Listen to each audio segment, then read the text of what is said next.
Well, I took a walk around the world to ease my troubled mind. I left my body lying somewhere in the sands of time. But I watched the world float to the dark side of the moon. I feel there's nothing I can do. Yeah.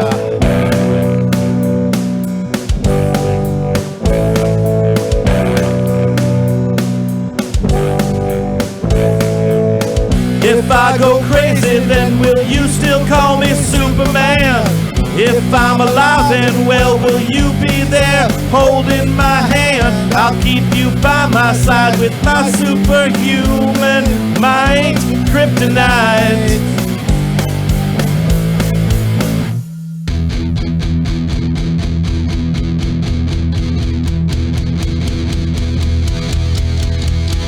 I got a bad feeling about this. Wax on, wax off. I am your father.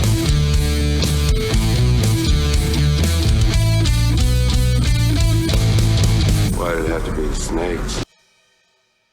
When there's something you don't know, ask Joe. Welcome to a very special episode of the Biscuits and Gravy Odyssey. I am Dennis. I'm Chris. And why is it so special, Christopher? Well, as we teased a couple episodes ago, we sent an invite out to our good friend, Joe, of Ask Joe. Joe fame. of Ask Joe? Are Yes. you kidding me? He's here? And Amazing. Welcome, Joe. Oh, yeah, he's right there. I see him now. Thank you very much. Well, we thank you for showing up and giving us your time. Your studio is amazing. Well, yeah, we've got a little work done to it, Yeah, but we you try. know, yeah, We try. We're fixing it up here and there. you know. So, before we even get started, Joe, Lucas, could you indulge me and play that one clip for Joe for me? Of course. Here we go. Okay. Oh, hang on a second, guys. I just got a text message. I gotta go. Somebody just wants me to explain what laminar flow is. What? What? It's a water thing. I'll talk to you guys later. Oh. Okay. Bye, Joe. Thanks. Thanks, Joe. Sure. Bye. All right, Joe. That was recorded on the last time you were on the show on an Ask Joe, and you need to explain that. Laminar flow. So it's mostly it's fluid dynamics.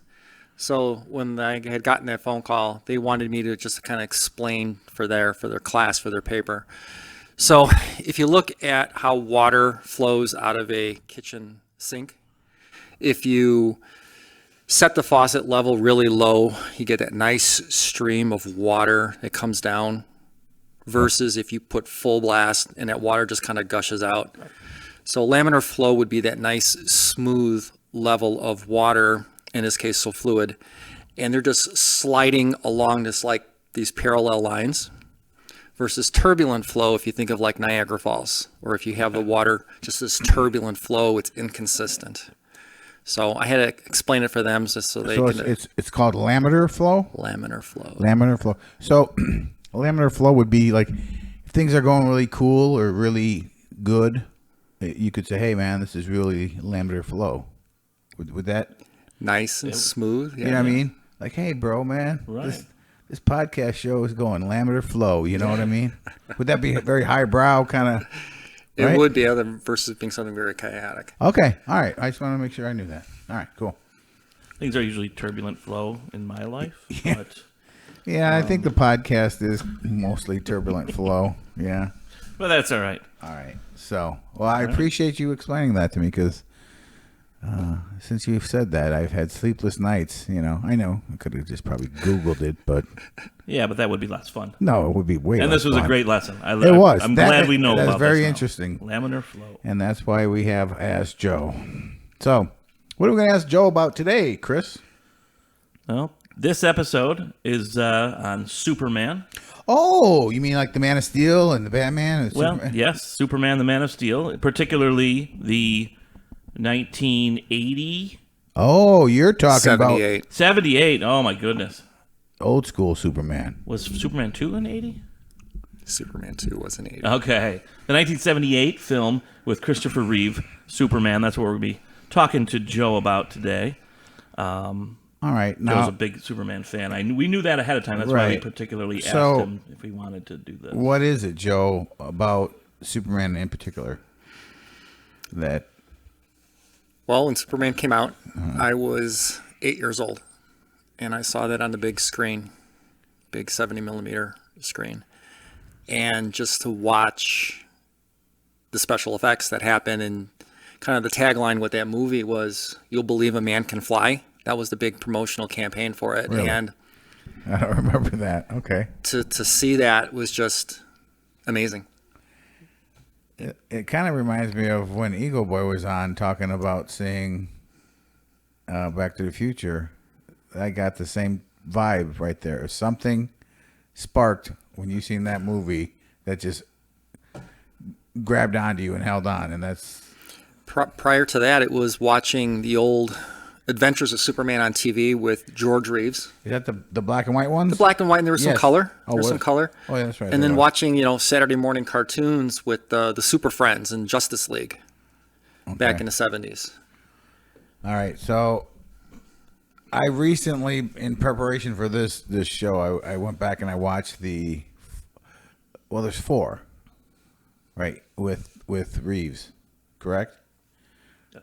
So I watched those, and I have to say, I hadn't seen Superman 1, that first one, in a long time, and I put it on, and I was like, oh man, I forgot how cool this was.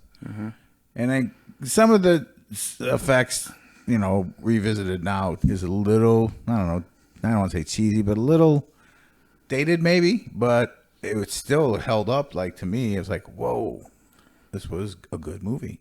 Yeah, in rewatching that first one is way better than I remembered it being.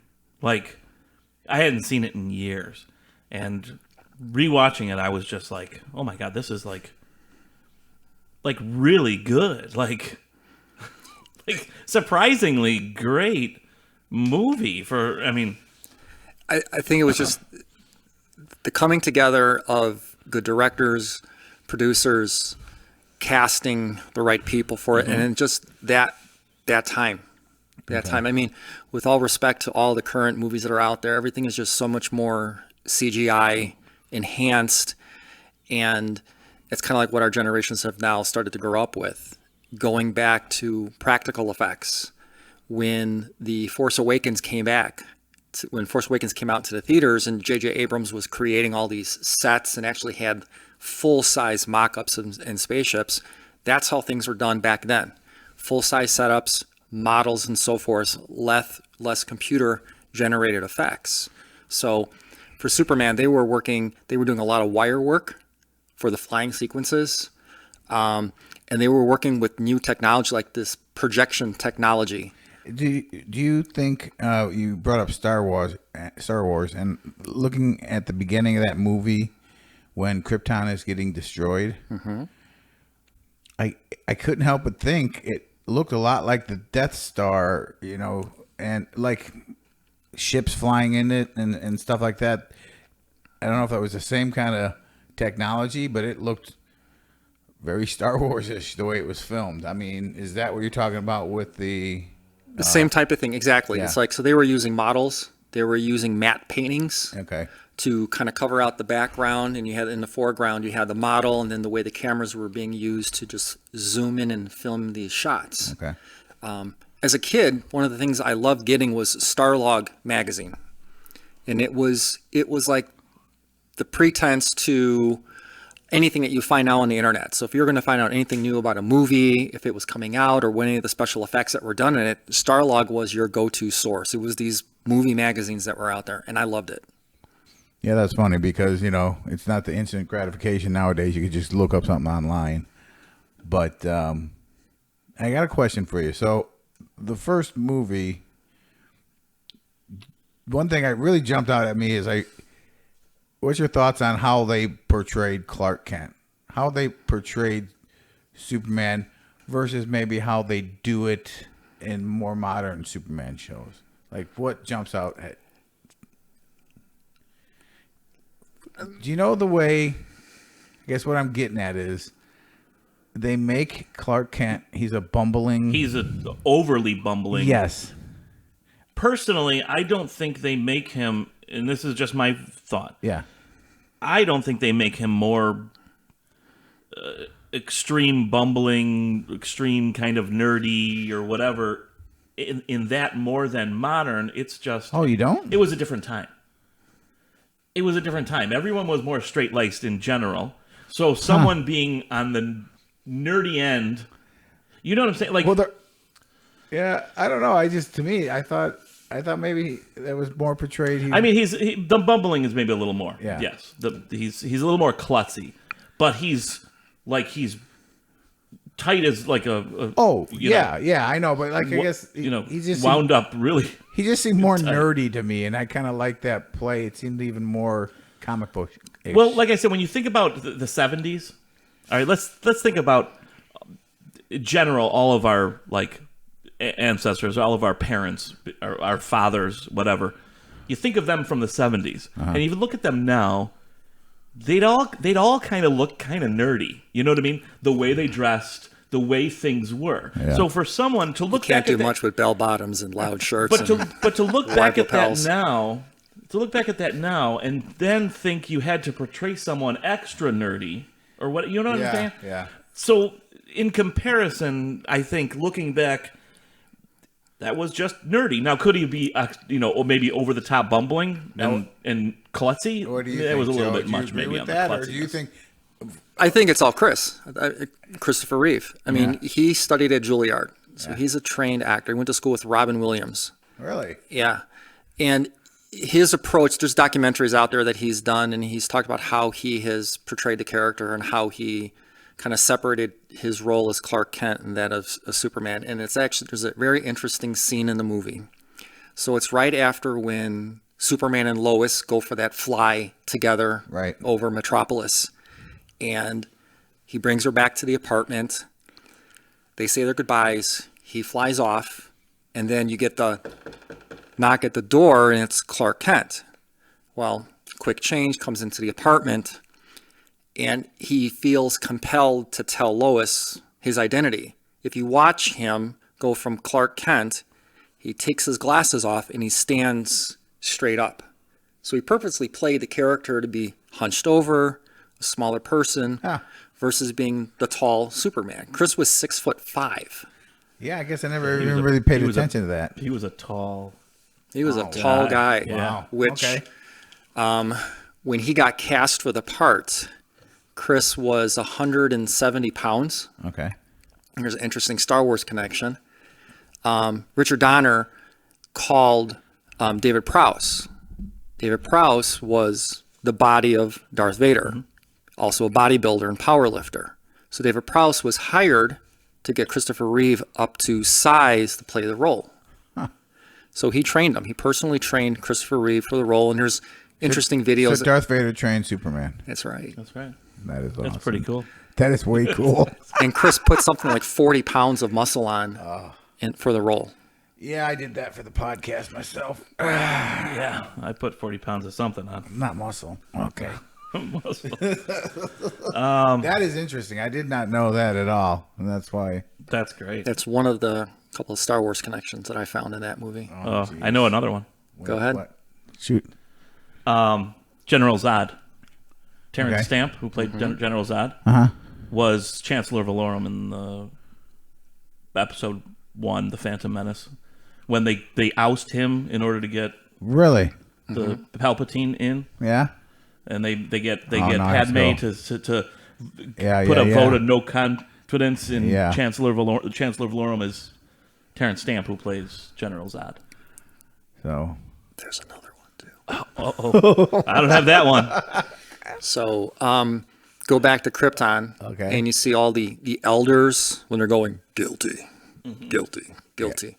So one of the elders is John Hollis. You may know him better as Lobot from The Empire Strikes Back. Lobot. He was Lando Calrissian's like second-hand man. Okay. He had The bald dude with the bald dude with the Yeah. funky looking headset on. He was one of the elders there. So there's another Star Wars connection. For I you like there. that Nice. a lot. I like that a lot. And actually, since we're on Terrence Stamp, one other fact on Terrence Stamp, in the Smallville series, Terrence Stamp actually played Jor-El in Smallville, which kind of funny that he played General Zod and then he plays Jor-El in a later. Making amends. Yes, he was. So, watching these old Supermans, I watched all four, and I did like. You brought this up to me, Chris. How they did the whole General Zod thing in the first one, which was going to be a tie-in in the second one. Because they were filming them back to back. It was all in, it was all written and So it kind didn't of have planned. nothing to do with the first one, Right. So in my head, It's a backstory before for the I went and second one, rewatched them, in my head, the beginning of Superman 1 and the end of Superman 2 was the Superman movie in my head. How I remembered it was wrong. Obviously, I went back and watched it, and okay, both those movies are good. But from my memory and rewatching it again, that third one, I had my son Sam watch it with me, and it was. I can't even.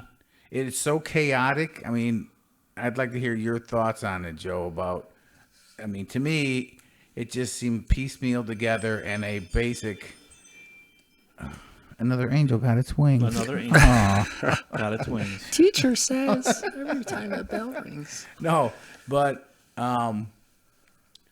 it seemed like more of a movie made for Richard Pryor, really, and because things were pieced together so. I mean, it was horrible. I thought, and I would really love to hear what you have to say on that. On number 3, I was so excited to see a number 3 because I liked number 2 as a young boy, and was very disappointed when I saw it.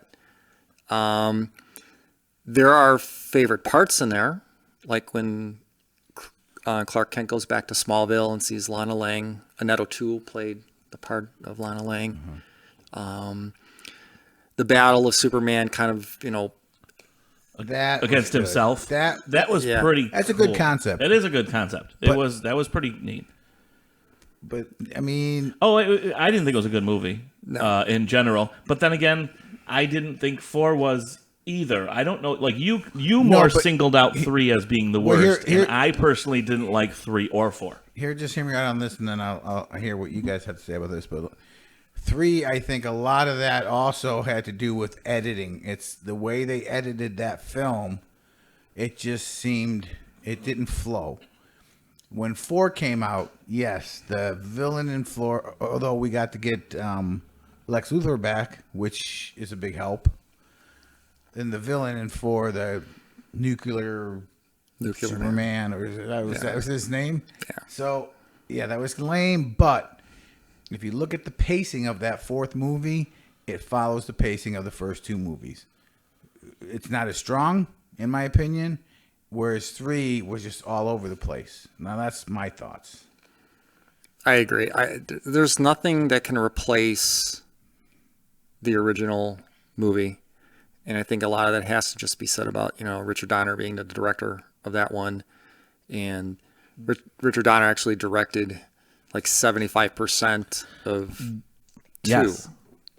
And Oh, this is my butt. This is my butt moment on that one, on that that point. So he directed most of 2, and then they had the other guy, Richard, whatever. It was another Richard Lester, came in because he didn't get along with the producers or whatever, and so then that was released, and 2 was different, but it was still good. And then years later, they came out with the Richard Donner cut. Long before there was ever a Zack Snyder cut of Justice League, there was the Richard Donner cut of Superman 2. And the things that Richard Donner changed, in my opinion, more than not, were for the worse.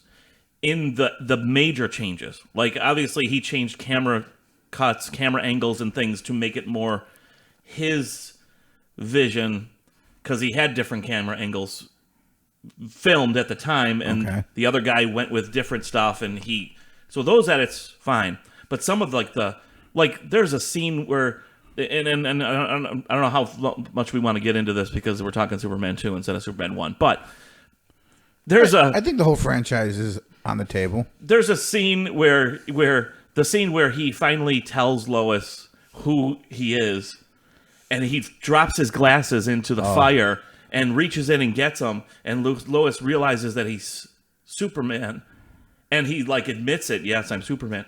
In the Richard Donner cut, she pulls out a gun and straight up shoots him, and he catches the bullet. And what if you were wrong? I mean, took it to a really kind of dark place. In my opinion, I thought the way it went theatrically in that scene alone was better than let's shoot him and see if he can catch the bullet. The way I understand it, the Niagara Falls scene where he drops his glasses in the fire and so forth, that was shot by Lester. The Richard Donner scene that you're talking about was actually outtake footage in rehearsals.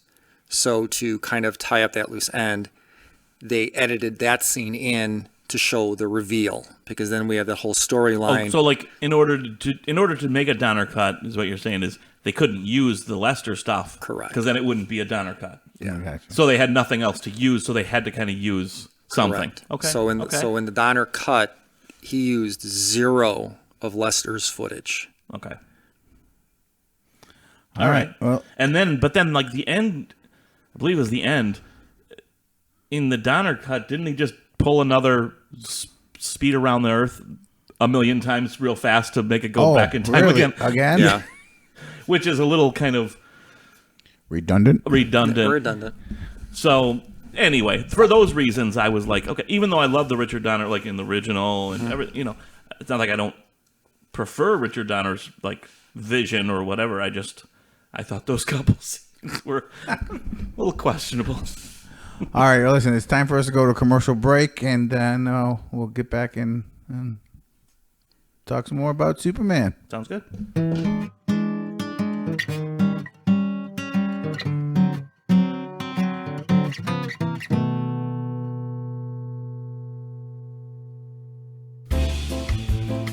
Hey, Clark, how you been? Not too great, Jimmy. I've been feeling a little out of place lately. Like something's missing. You need to change the scenery, Clark. You mean like a vacation? Well, I was thinking more like an upgrade to your current digs. Check out these guys. They did wonders for my neighbor, Lex's apartment. Call General Zod's for all of your remodeling needs. Does your building have a problem with kryptonite in the old linoleum? We've handled kryptonite removal for thousands in the greater metropolis area. Are your guests uncomfortable using the restroom due to your X-ray vision? We offer a number of lead-lined bathroom enclosures to put their minds at ease. Or maybe you just need somewhere to escape the hustle and bustle of the city. We have been the leading installer of Fortresses of Solitude since 1938. You know what? I think I'll give them a call. My Fortress of Solitude could use an update. Good idea. I think Lois used them before, too. If she did, it wasn't for the lead-lined enclosures, if you catch my drift.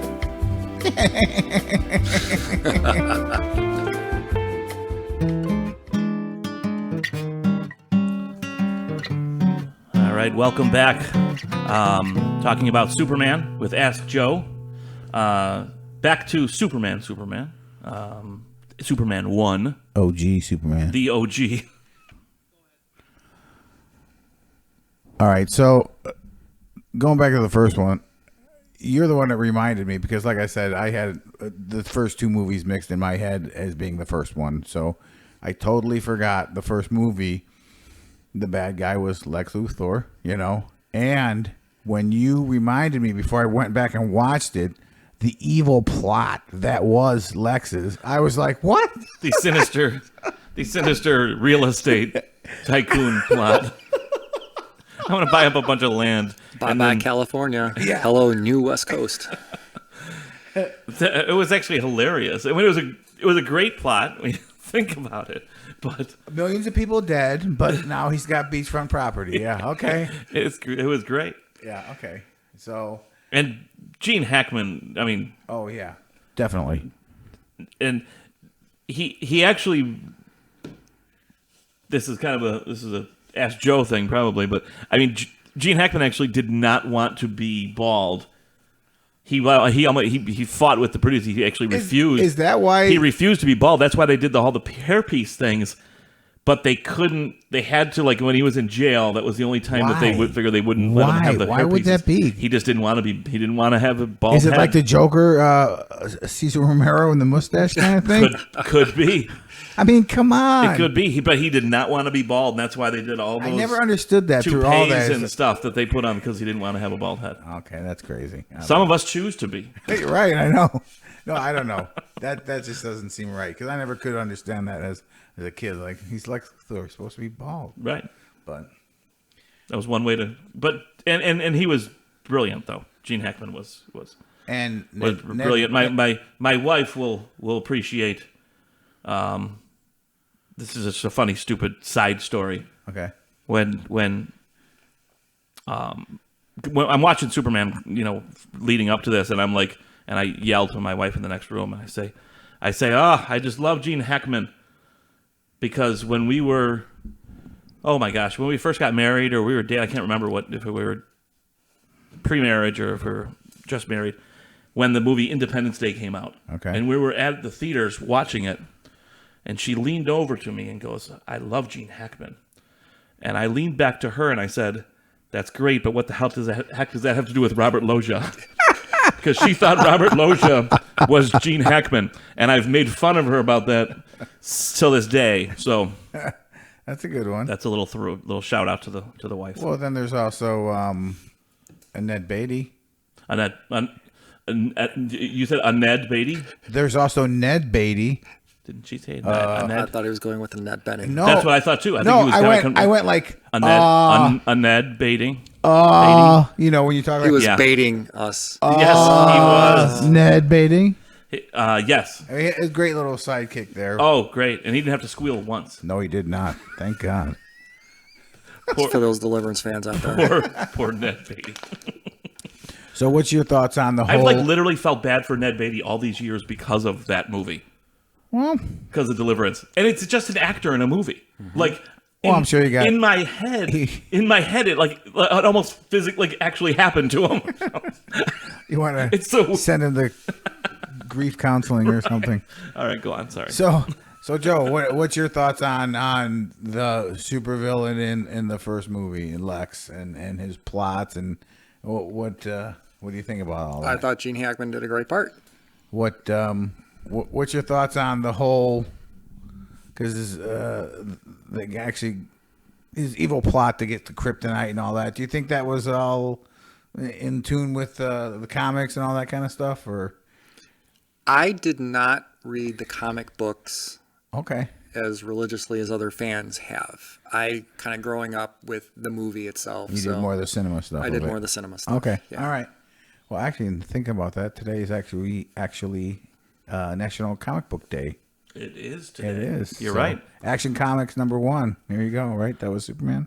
But the Gene Hackman Ned Beatty kind of combo was such classic slapstick comedy. Sure. I mean, it was Well, I think it that was just a great kind of, I don't know, a side aspect of this movie. It was slapstick. because I think that kind of Superman was also kind of like the early Batman's, more cartoonish, not cartoonish or comic bookish. You know what I'm saying?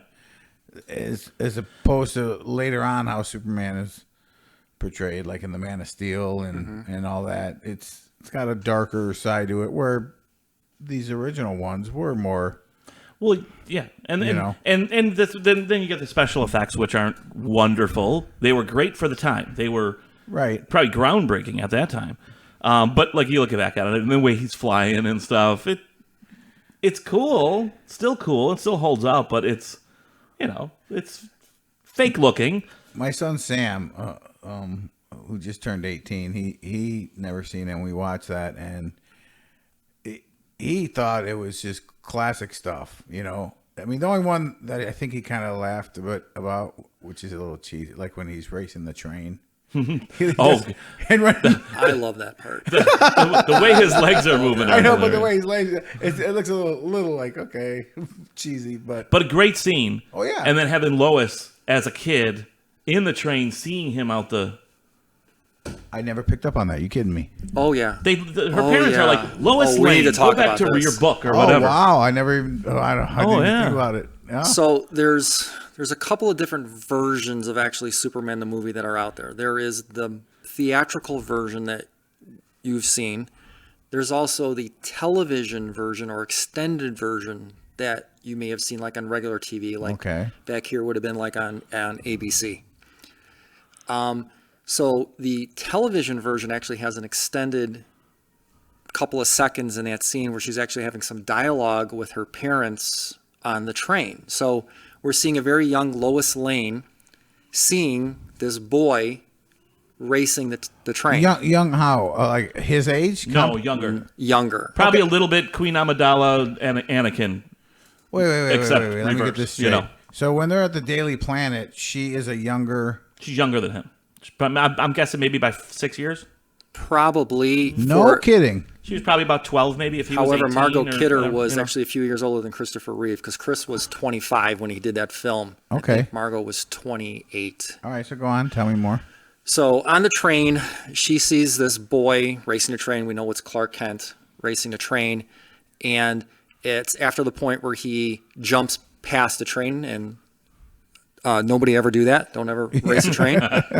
Disclosure. But she turns to her parents in the extended scene. She turns to her parents. I just saw a boy running past a train. And the mom tells her, it's not possible. It's not true.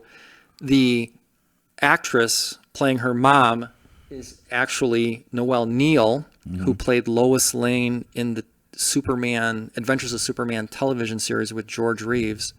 And the dad, Are you kidding me? I kid you not, and the dad is actually Kirk Allen, who played Superman as well as in the Superman television series. So this was pre-George Reeves.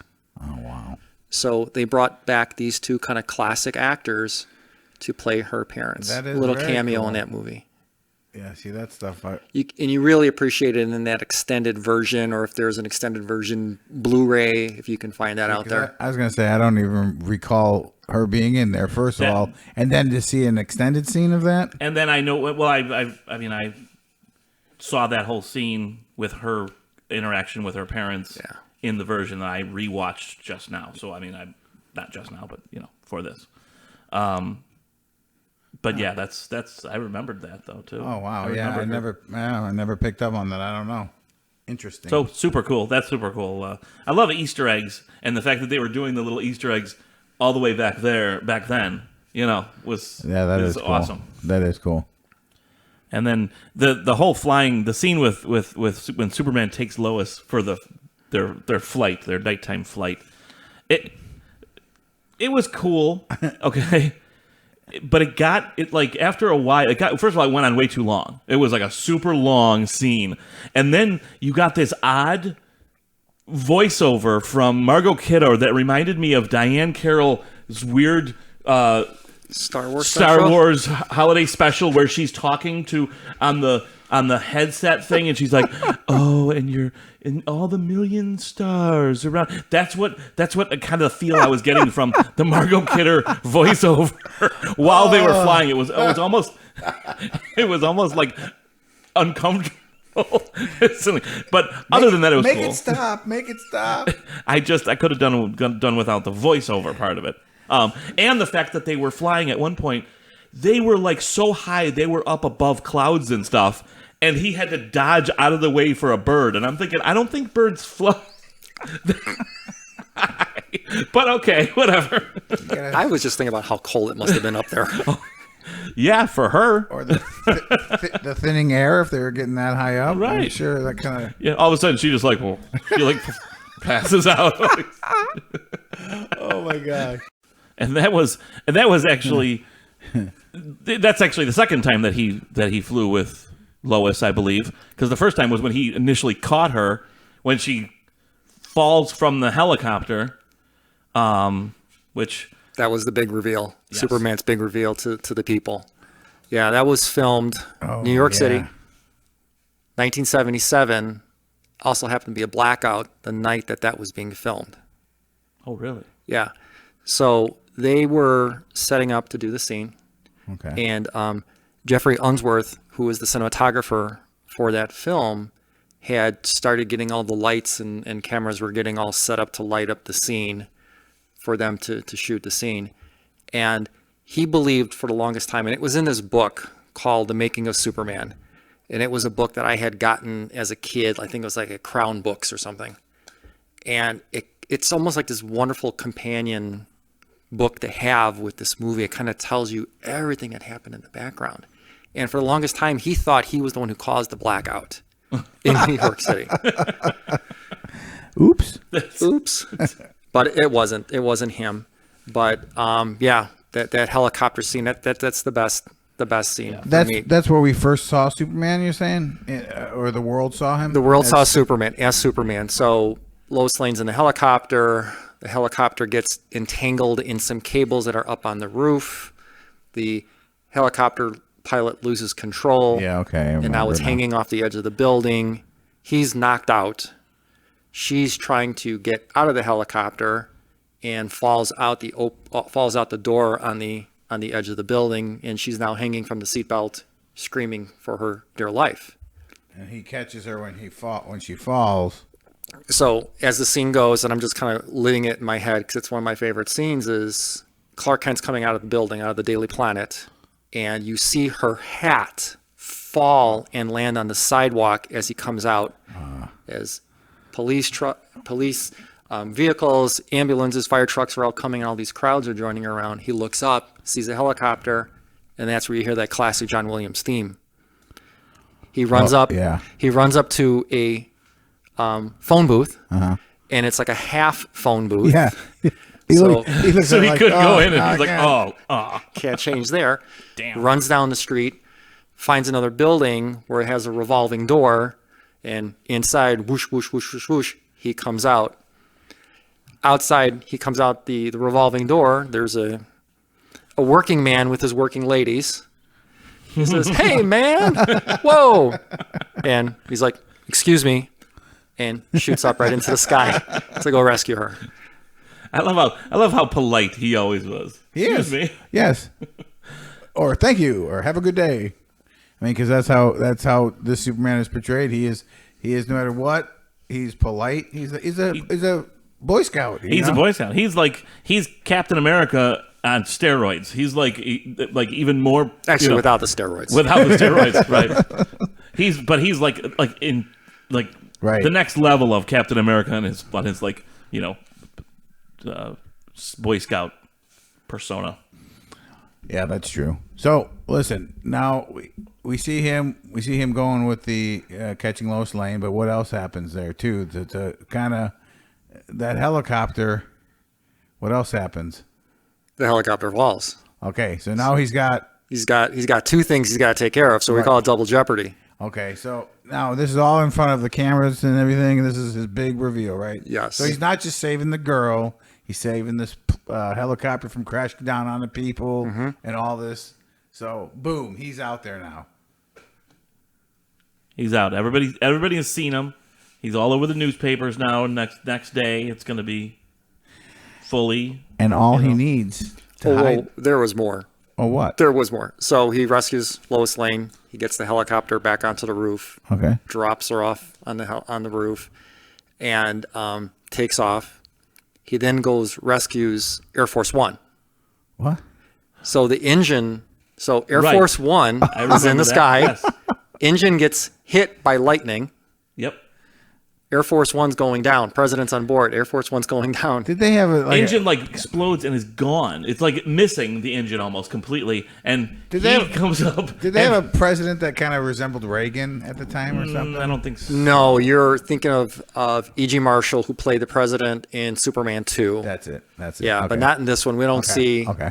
We don't see the president. We just see the pilots. Okay. And Superman comes up. He right in the space where the engine would be. He's now levels off the plane. The pilots are looking out the window. Oh, okay. And he's like, "Don't look, just fly. Trust me. We got something. So he I ain't did- saying what it is. Trust me. He did a big reveal that day of Yeah. Superman's here. And then And then, he stopped the robbers. So there was the car chase. okay. He gets onto the boat. He lands on the boat. Boat now. I can't remember the boat now. I'm not even remembering the boat. What? So there's a car chase between the cops and the robbers. Uh-huh. The robbers get to a boat. They get on the boat. They're counting their money. They look up and they see him standing on the bow of the I boat. remember that now. One of the bad guys comes up behind him with a crowbar, hits him in the back of the head, and the thing's just vibrating. And he turns to him and is like, "What? Bad vibrations?" And then they cut to the scene now where the police officer is talking to the sergeant at the desk, because the scene prior to that was where Superman caught the cat burglar trying to escape out of the building. Yeah, I remember that one. And he's like standing sideways on the building. Right. So he's explaining that to the sergeant at the desk. So that all happens on his big night of a reveal. Yeah. So that's okay. And then the big reveal ends with Superman saving a cat out of a tree. Out of the tree. Oh, that's so nice. But then the little girl gets like reprimanded by her mom, and I think she even gets slapped. Well, you know, Stop telling lies. Just slap. it was a different time back That's how then. you had to take care of kids back then. All right, listen, we're gonna go. We're gonna go to a commercial, and then Wait, there's more. wait, there's But more. wait, there's more. We're gonna go to a commercial, and then we're gonna come back and wrap this baby up.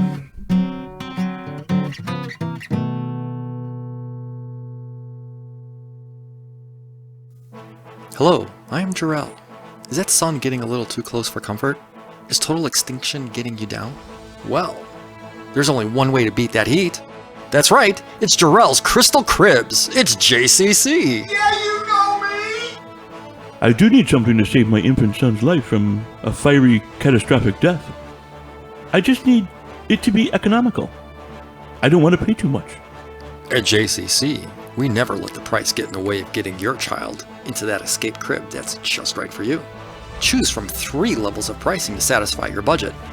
At our lower end, we have the Crystal Meth model, your basic trip that can include up to 3 other infant passengers. I'm not sure if I like that option. Or we have the mid-grade Crystal Light model, which is a private crib that includes the introduction to the Universe Crystal, read personally by me. Okay, I kind of like that one. Or we have the premium level Crystal Balls, which includes 3 learning crystals of your choice. Act now and we'll throw in a 4th language crystal free. Esperamos que disfrutas de nuestros comerciales tontos. Los anfitriones de este programa son hombres muy guapos. I don't know if I'm going to need the language crystal. How are these at handling UV rays? Order now and get a second crib for a relative for free. You just pay shipping and handling. On second thought, I might just take my chances. I don't think the heavy stuff's going to come down for quite a while.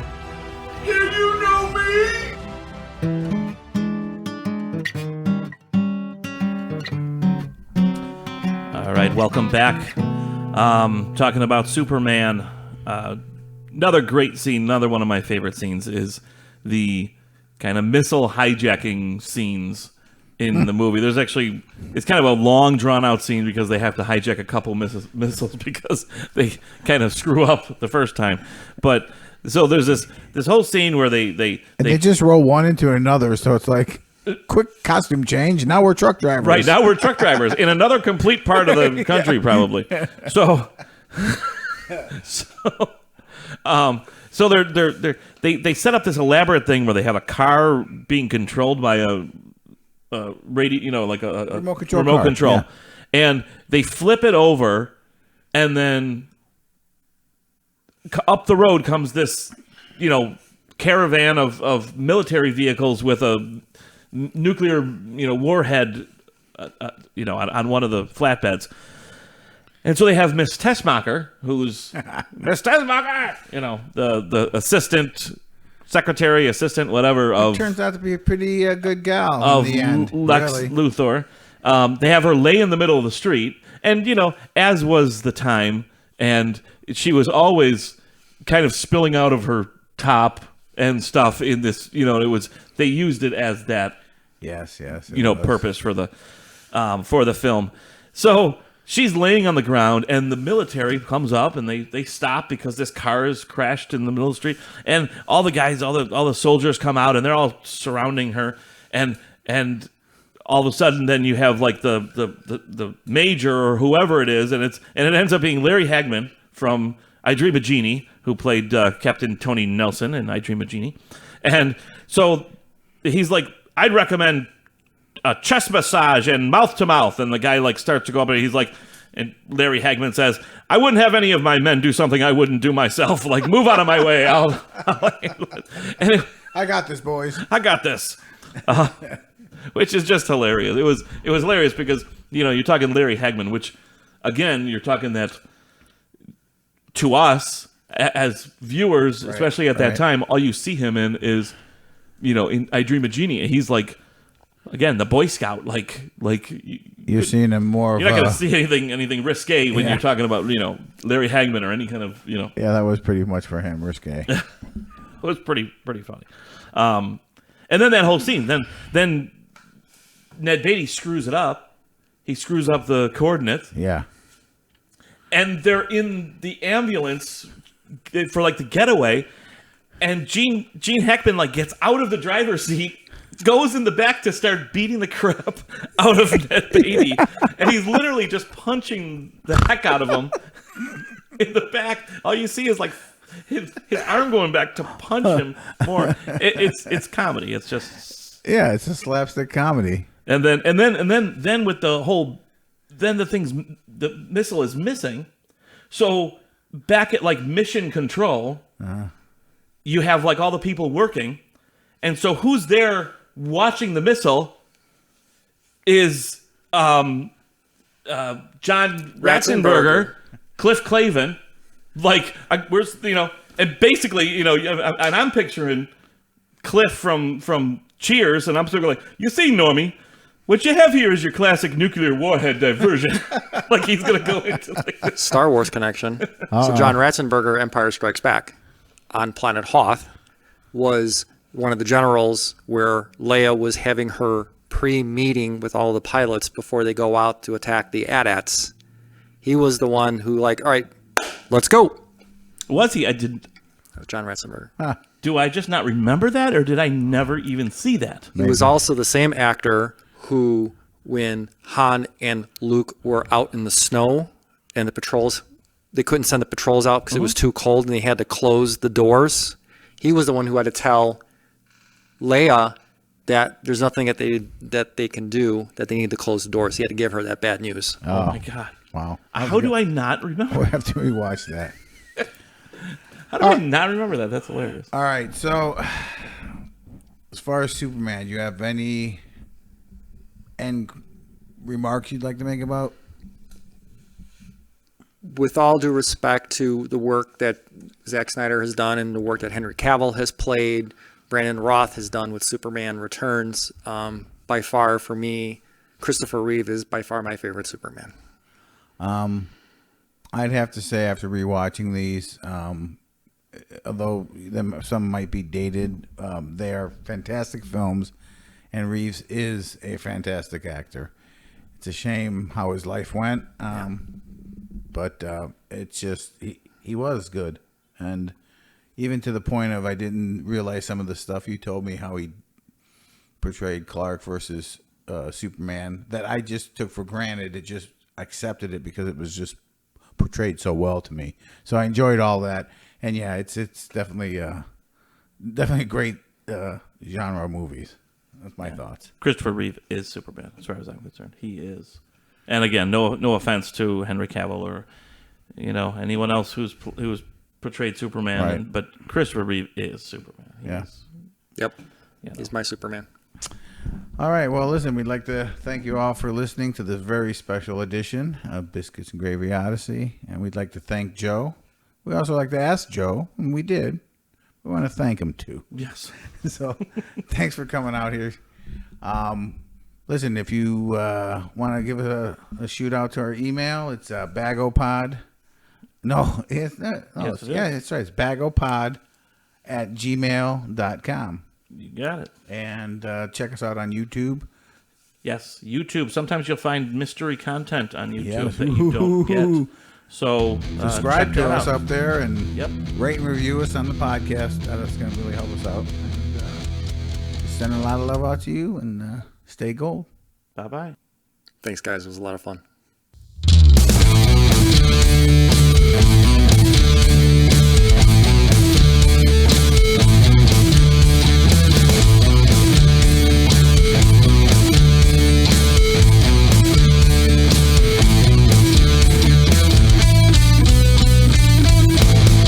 Why did it have to be snakes?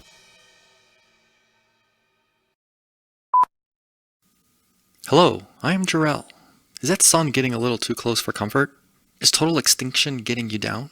Well, there's only one way to beat that heat. That's right, it's Jarrell's Crystal Cribs. It's JCC. Yeah, you know me.